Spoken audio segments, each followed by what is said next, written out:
Chers parents, bienvenue dans cette nouvelle vidéo. Tu aimerais que ton bébé puisse s'endormir et faire de belles nuits pendant de très longues heures. Tu te demandes si un jour il arrivera à s'endormir seul, sans tétine, sans bercement et sans le sein. Et soyons honnêtes, sans te réveiller toutes les 2 heures, comme si tu vivais un peu dans une boucle infernale.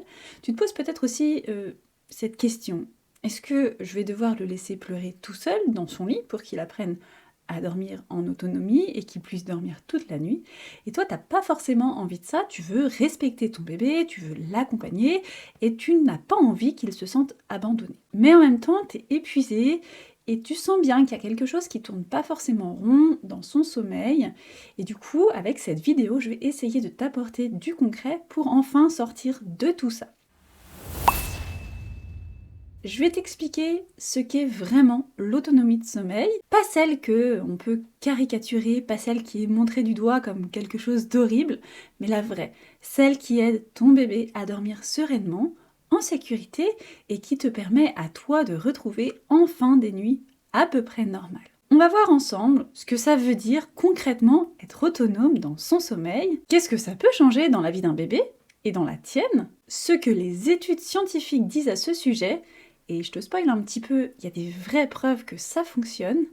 Et surtout, et je pense que c'est cette partie qui va t'intéresser le plus, comment tu peux accompagner ton enfant vers cette autonomie de manière respectueuse, progressive et sans te stresser. Faire ses nuits, ça veut dire quoi exactement? Ah, le fameux « alors il fait ses nuits ?» Alors c'est la question qu'on peut te poser dès que ton bébé vient de naître, qu'il ait 2 semaines, 2 mois, comme si c'était un peu le Graal absolu de la parentalité. Mais est-ce qu'on sait vraiment ce que ça veut dire faire ses nuits? Petite mise au point, faire ses nuits, biologiquement, ça ne veut pas dire dormir 12 heures d'affilée sans bouger un orteil. Ça veut dire que bébé peut dormir une durée considérée comme raisonnable pour son âge, sans avoir besoin d'être nourri pendant ce laps de temps ou d'avoir besoin d'aide pour se rendormir lors des micro-réveils. Souvent, on considère qu'un bébé fait ses nuits quand il dort sur une plage de 5 à 6 heures de sommeil consécutif.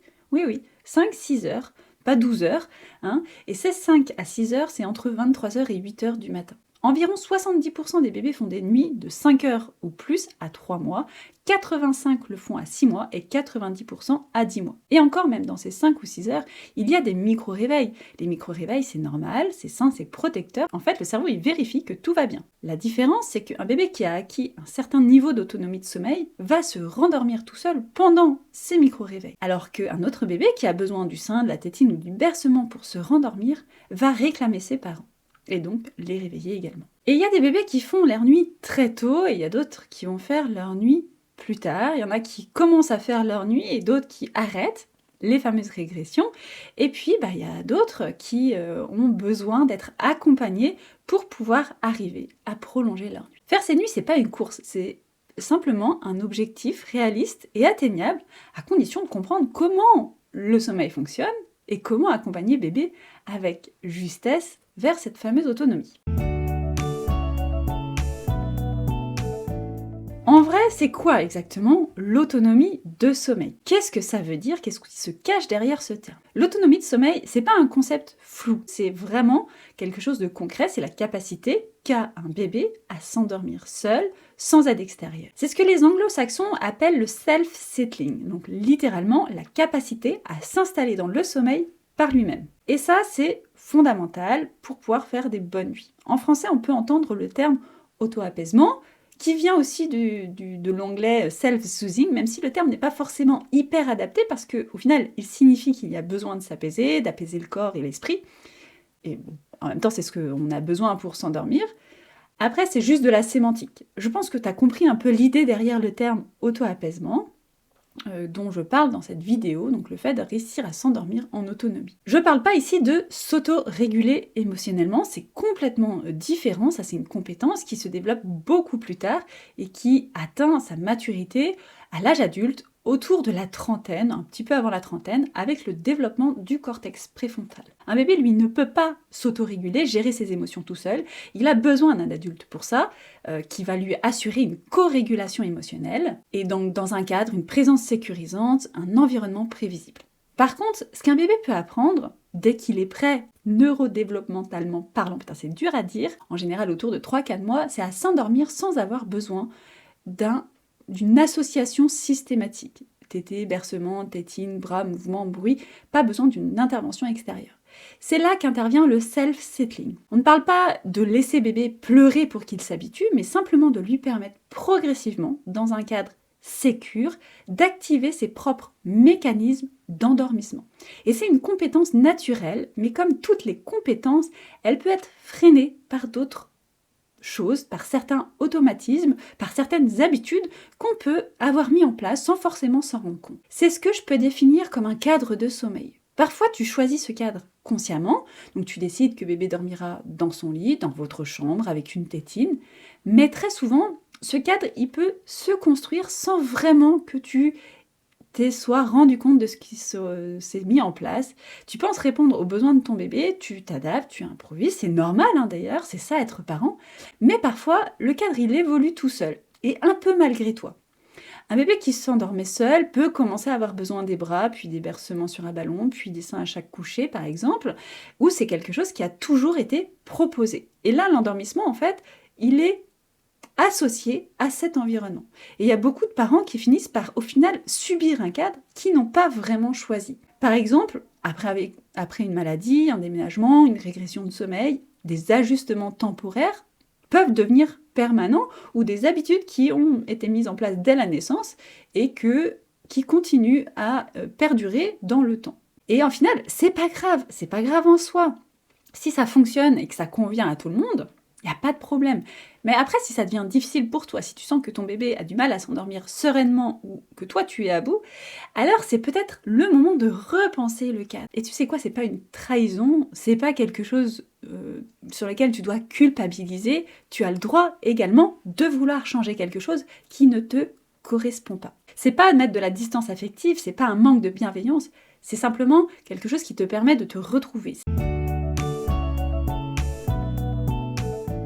Mais qu'est-ce que ça peut changer pour toi, pour ton bébé, qu'il puisse s'endormir seul? Pour ton bébé, d'abord, il va pouvoir enchaîner plus facilement ses cycles de sommeil sans dépendre d'un adulte pour se rendormir, pour l'aider en fait à passer sa phase suivante. Donc ça fait moins de réveils nocturnes, du moins de réveils dont il a besoin de toi pour retourner vers le sommeil. Ensuite, il apprend que le sommeil, c'est un moment sûr, c'est un moment prévisible, c'est un moment agréable, ça va renforcer son sentiment de sécurité et il devient aussi plus serein à l'approche du coucher parce qu'il sait comment faire et donc c'est facile pour lui. Et quand il sait s'endormir seul, il peut aussi trouver ses propres petits rituels apaisants, jouer avec ses doigts, frotter son doudou, faire des petites vocalises. C'est des micro-comportements qui vont l'aider à se laisser aller au sommeil à son rythme. On parle de gestes d'auto-apaisement et on va retrouver pas mal de choses. Et même déjà in utero, il y a certains bébés qui font des gestes d'auto-apaisement. Le fait de sucer le pouce, certains bébés sucent déjà leur pouce dans le ventre maternel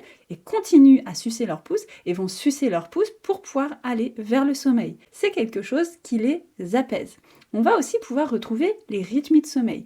Les rythmies de sommeil, c'est le fait de balancer son corps, sa tête, etc., soit de droite à gauche, soit de haut vers le bas, et ça va induire en fait un mouvement de bercement, d'auto-bercement, qui va l'aider à s'apaiser. Et il y a beaucoup de bébés qui le font naturellement. Et c'est tout à fait normal, c'est tout à fait sain, il n'y a aucun problème dans ce cas-là. Et donc ça, ce sont des gestes qui vont être faits par les enfants, et ce sont des micro-compétences qui vont les aider justement à aller vers le sommeil sans devoir nécessiter la présence d'un parent ou la présence d'un objet pour pouvoir aller vers le sommeil. Il va apprendre, c'est une compétence acquise qui va se développer à son rythme avec ton soutien. Ce que ça change pour toi, bah oui, c'est important de parler pour toi, c'est que toi, tu peux aussi retrouver derrière des soirées plus tranquilles sans que ce soit un combat pour l'endormissement, sans y passer 1 heure à chaque fois. Tu peux espérer des plus longues nuits, des vraies nuits sans être réveillé toutes les 2 heures pour redonner une tétine ou bercer. Tu gagnes en disponibilité mentale, en énergie et souvent tu redeviens simplement toi-même. Une version de toi un peu moins à bout, plus présente et plus sereine. C'est un cercle vertueux parce que quand ton bébé dort mieux, tu dors mieux et quand tu dors mieux, tu as plus de capacité de l'accompagner dans ses besoins au quotidien. C'est pas égoïste de vouloir ça, c'est essentiel pour ton équilibre et l'équilibre de toute la famille.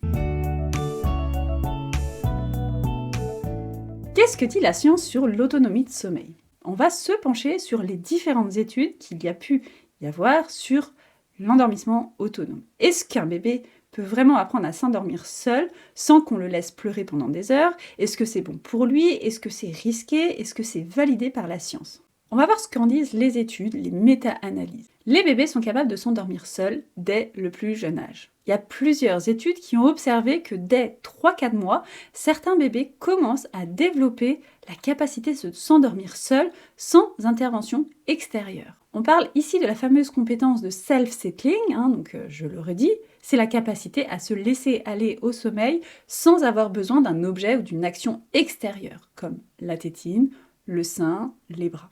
Je mettrai bien sûr toutes les sources en description de cette vidéo. Mais attention, tous les bébés n'y arrivent pas seuls et tous les parents ne veulent pas non plus pousser les enfants à développer ces compétences à ce moment-là. C'est normal, c'est ok.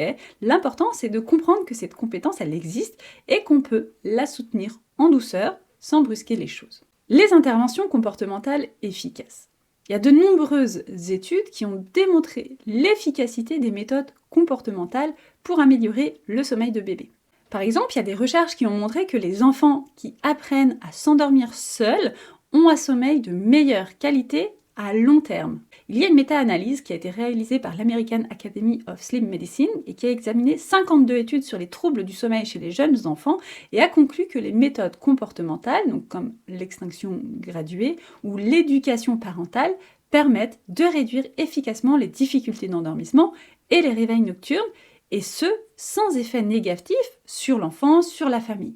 Ces méthodes, elles apportent des améliorations durables, parfois même visibles après 6 mois après l'intervention. Les recherches, elles ont aussi montré que les parents qui suivent des interventions éducatives pour améliorer le sommeil de leur bébé, donc comme le fait de s'éduquer sur les rituels de coucher, sur les besoins en sommeil sur la journée, peuvent constater une réduction des troubles du sommeil chez bébé et une diminution de la dépression maternelle à long terme. Il est important de souligner que l'autonomie de sommeil n'est pas non plus incompatible avec un attachement sécurisé. Au contraire, ce que les études révèlent, c'est que l'autonomie de sommeil peut se développer sans compromettre la relation parent-enfant. En fait, ce qui va compter, c'est la qualité des interactions pendant la journée, les réponses adéquates aux besoins de bébé la nuit et la mise en place d'un cadre sécurisant et prévisible qui va permettre à bébé de se sentir en sécurité tout en apprenant à s'endormir seul. L'élément clé, c'est de répondre aux signaux de bébé de manière différenciée et bienveillante. C'est-à-dire créer un environnement où bébé peut progressivement développer des compétences d'auto-apaisement sans avoir à pleurer tout seul. En fait, il y a plusieurs études qui montrent que les enfants qui apprennent à s'endormir seuls développent de meilleures compétences émotionnelles et sont plus résilients face aux situations stressantes, notamment les réveils nocturnes. Et là, c'est la partie qui va t'intéresser, comment accompagner son enfant vers l'autonomie de sommeil. Maintenant, tu sais ce qu'est l'autonomie de sommeil, tu sais ce que ça implique, et que tu vois que non, ce n'est pas l'abandonner dans son lit pour le laisser pleurer jusqu'à ce qu'il soit complètement épuisé et s'endorme. On va voir maintenant comment on fait concrètement pour amener cette autonomie. Parce qu'on va pas se mentir, le sommeil autonome, c'est pas un interrupteur on-off, c'est un apprentissage. Et non pas au sens où on apprend à bébé à dormir, parce que dormir, c'est quelque chose d'inné, mais plutôt au sens où il va apprendre à se laisser aller au sommeil sans avoir besoin de toi à chaque fois. Avant de foncer tête baissée, dans l'idée d'accompagner bébé vers son autonomie de sommeil, il va être important de prendre un peu de recul sur ta situation actuelle. Je te demande d'observer et d'analyser ce qui se passe maintenant et réfléchir à comment tu aimerais que ça se passe à l'avenir. Prends un moment pour réfléchir à comment se passent aujourd'hui les endormissements, les réveils nocturnes. Quelles sont les habitudes que tu as mises en place, consciemment ou inconsciemment? Est-ce que tu t'es déjà retrouvé à te demander comment on en est arrivé là, face à une situation qui n'est pas forcément celle que tu voulais? Et donc, c'est vraiment le moment pour toi de faire le point sur ton cadre actuel. Quelles pratiques te semblent efficaces et quelles sont celles qui te pèsent, qui te dérangent? Où est-ce que tu te sens coincé et où est-ce que tu aimerais être plus libre dans ton quotidien? Une fois que tu as pris ce recul, que tu as posé tout ça, c'est le moment de réfléchir à l'évolution du cadre que tu souhaites mettre en place pour favoriser l'autonomie de sommeil. Et la première chose à faire, c'est te demander quelles sont les limites que toi, tu veux poser. Qu'est-ce que tu acceptes et jusqu'où tu es prêt à aller? Quel nouveau cadre tu aimerais instaurer dans la situation de sommeil, dans le coucher de ton bébé par exemple. Si je prends un exemple concret, peut-être que tu aimerais que bébé puisse s'endormir dans son lit sans avoir besoin d'être bercé, d'être allaité à chaque fois. Ça veut dire qu'il va falloir progressivement réduire certains éléments extérieurs, donc comme le bercement, le sein, la tétine par exemple, pour qu'il puisse apprendre à s'endormir par lui-même sans ces éléments. Mais pour cela, toi tu as besoin d'être cohérent et de ne pas changer les règles tous les 2 jours. C'est quelque chose que tu vas mettre en place sur le long terme, petit à petit. Premièrement, mets en place un cadre clair. C'est ici que tu prends conscience du nouveau cadre que tu veux mettre en place. Le sommeil a besoin d'un cadre, d'une structure qui soit stable et rassurante pour ton enfant. Et ça, c'est valable à la fois pour l'autonomie de sommeil, mais pour le sommeil en proximité, c'est pareil. Et ce cadre, c'est à toi de le définir. Faut pas le forcer, mais simplement l'adapter à ta réalité, à celle de ton bébé. L'idée, c'est pas de se lancer dans une méthode drastique, mais plutôt dans un processus qui se fait petit à petit, à un rythme qui te correspond et qui correspond à ton bébé. En deuxième, je t'invite à identifier les associations d'endormissement. Observe comment ton bébé s'endort actuellement. Si des éléments extérieurs l'aident à s'endormir, donc je redonne, sein, bercement, tétine, présence, etc., on va réfléchir à comment les réduire petit à petit, en douceur, pour lui donner les clés de l'autonomie. Et là, je te renvoie vers ma playlist qui est dédiée au sommeil autonome, dans laquelle tu vas trouver des astuces pour justement accompagner l'autonomie de sommeil en douceur, et notamment avec ma vidéo sur une méthode douce mais très efficace pour aller vers le sommeil autonome.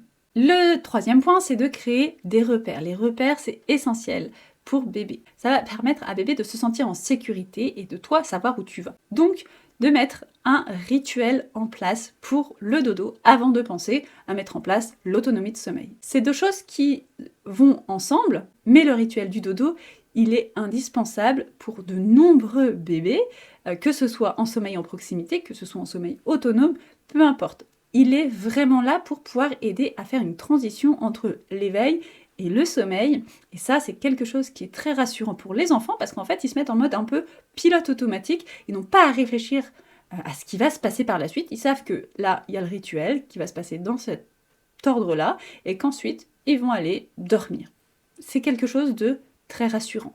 On est des êtres d'habitude. Et regarde ma vidéo sur les habitudes de sommeil pour vraiment comprendre comment ça se passe et quels sont les enjeux en fait à travers les habitudes de sommeil. En 4e point, il faut que tu acceptes que c'est un processus, c'est pas une baguette magique. L'autonomie de sommeil va pas se faire en un jour, ça demande de la patience et ça nécessite d'accepter que ce soit un apprentissage sur le long terme. Il y aura des moments où tu devras faire preuve de flexibilité, par exemple en période de maladie, de poussée dentaire, lors des week-ends, etc. Mais ce qui compte, c'est vraiment de continuer à avancer dans la bonne direction avec cohérence et bienveillance. Et surtout de garder le lien. Accompagner ton enfant vers l'autonomie de sommeil, c'est pas couper le lien. Bien au contraire, c'est lui dire « je te fais confiance, je sais que tu peux le faire, je suis là pour toi, tout prêt si tu as besoin ». C'est lui offrir la possibilité de grandir et de se sentir en sécurité tout en trouvant progressivement plus d'autonomie. Et un point essentiel pour que les nuits se passent au mieux, c'est le rythme sur la journée. Il faut, et il est nécessaire, que le rythme sur la journée soit vraiment adapté aux besoins de sommeil, d'éveil de ton enfant, parce que s'il y a un mauvais timing, un mauvais rythme sur la journée, ça impacte les nuits de ton bébé. On va également regarder le rythme sur la journée. Est-ce qu'il fait suffisamment de sieste? Est-ce qu'il fait pas trop de sieste? Est-ce qu'il est couché au bon moment? Le coucher du soir, le réveil du matin et aussi l'alimentation. Parce que oui, un enfant qui se réveille pour manger la nuit, c'est qu'il en a vraiment besoin. Et dans ce cas, s'il y a vraiment un besoin d'alimentation nocturne, et qu'il a passé 6 mois par exemple, alors 6 jusqu'à 12 mois d'ailleurs, possiblement il y a un déséquilibre et que bébé ne prend pas suffisamment sur la journée, et donc il a besoin de s'alimenter la nuit pour pouvoir couvrir ses besoins nutritionnels sur 24 heures. Si tu sens qu'il peut passer sur une alimentation totalement diurne, donc sur la journée et plus la nuit, là tu peux penser au sevrage nocturne. Par contre, si tu vois que voilà, il y a peut-être encore besoin, peut-être qu'il serait intéressant de prendre rendez-vous avec une diététicienne spécialisée, un diététicien spécialisé en pédiatrie. Voilà, maintenant tu as toutes les clés en main pour accompagner ton bébé vers l'autonomie de sommeil, sans pression, sans culpabilité et surtout avec bienveillance. Souviens-toi, l'autonomie de sommeil, c'est pas un but en soi, c'est un processus qui prend du temps et qui se construit petit à petit. C'est un apprentissage pour ton bébé et pour toi également. Et ça demande de la patience, de la cohérence et de prendre du recul aussi sur sa situation. Chaque famille est unique, chaque bébé est unique, et donc chaque chemin vers l'autonomie de sommeil sera unique. L'essentiel, c'est vraiment de trouver le bon cadre pour toi, pour ton bébé, pour ta famille, de respecter le rythme de bébé et de rester fidèle à tes limites et à tes besoins. Et surtout, n'oublie pas, l'autonomie de sommeil, ce n'est pas laisser bébé pleurer seul dans son lit. Vraiment, il n'y a pas d'intérêt. Il y a d'autres façons de faire, c'est vraiment lui offrir un environnement sécurisant, des repères stables et lui donner la confiance nécessaire pour apprendre à s'endormir par lui-même tout en sachant que tu es là s'il a besoin. Si tu te reconnais dans cette démarche, dans ce besoin d'aller vers l'autonomie, n'hésite pas à en parler, à poser des questions et à partager tes expériences. Je peux t'accompagner tout au long de ce chemin avec bienveillance et sans jugement. Prends soin de toi, à bientôt.